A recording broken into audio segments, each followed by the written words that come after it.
এই জন্য তিনি বলেছেন কুমারী মেয়েকে বিবাহ করো।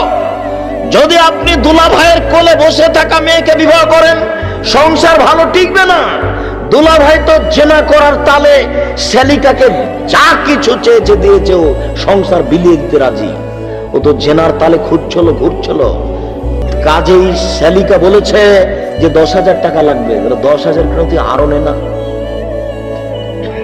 দুলা ভাইয়ের সাথে চলা মেয়েকে বিবাহ করলে আপনার সংসারে যখন আসবে, তখন দুলা ভাইয়ের সুবিধা তার বারবার মনে পড়বে, আপনাকে মূল্যায়ন করতে পারবে না। বাপের কাছে দামি জিনিস নেওয়াটা স্মরণে থাকে না। বাপ একটা জিনিস কিনে নিয়ে এসে দিয়েছে, তখন মেয়ে বলছে আব্বু আমি এটা নিব না।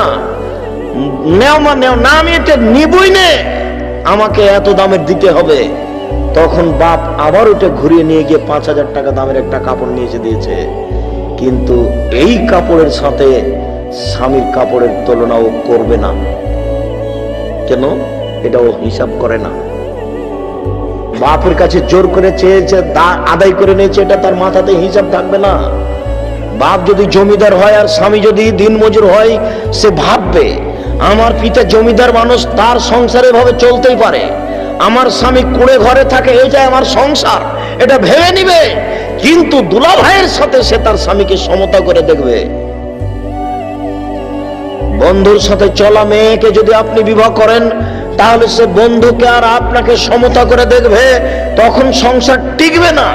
এই কারণে তিনি বলেছেন তোমরা কুমারী মেয়েকে বিবাহ করো যে পুরুষকে বুঝে না, এমন মেয়েকে বিবাহ করো যে পুরুষই বুঝে না। 10 টাকার কাপড়ও যা, 10,000 টাকা কাপড়ও তাই, মনে করে যে পুরুষ এরকমই দেয়। বাপ কোটি টাকা দিয়ে কাপড় কিনেছে, এটা বাপের টাকা কেউ হিসাব করতে পারবে না, এটা করেই না, ওটা তার মাথাতেই থাকবে না। এমনি কান্নাকাটি করে জোর করে বাপের কাছ থেকে একটা আদায় করে নিয়েছে। সম্মানিত উপস্থিতি, 2 নম্বরে তিনি বললেন আন্তাক আরহামান, বেশি বেশি বাচ্চা দিতে পারে কুমারী মেয়ে।